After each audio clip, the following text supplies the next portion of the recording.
to our coronavirus coverage. One man is thankful to be out of the hospital this evening after battling COVID-19, and he says he's changed his perspective now on the vaccine. KTSM 9 News reporter Tawny Davis joins us now with his story. Shelby, the COVID pandemic and the vaccines continue to be debate fodder for many around the country and around the world. But for one man, all his previous thoughts on the vaccine changed in one moment.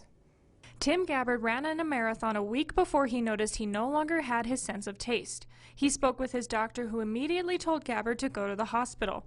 While there, the unvaccinated Gabbard says his symptoms took a turn for the worse. He says while the physical side was excruciating, the shortness of breath, the deep body aches and pain, the mental trauma he faced was difficult as well. I had the worst fears. The fears of not being able to breathe put on anxiety.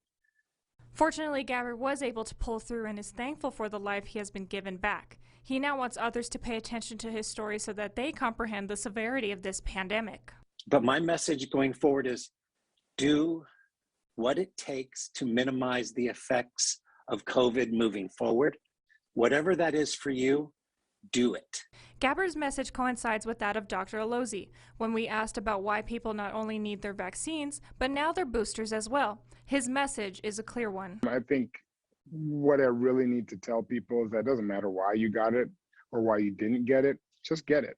If we're still having a conversation about that in December, unlikely that we're ready, we're going to be able to convince you. And in a sense, we'll see you when you get to the hospital. Dr. Alozi continued by saying that soon there needs to be a change about who to focus on. Will be two, but at some point in time, from a political standpoint, we need to pivot to those that are interested in saving and protecting their own lives and let those that don't, let them be. Both Alozi and Gabbard now occupy the same space, hoping those who have been previously doubtful get their vaccines and boosters without having to experience the pain and loss so many others have gone through during the pandemic. If you would like information about where you can receive your vaccine or your booster, EP Strong has all of that on their website.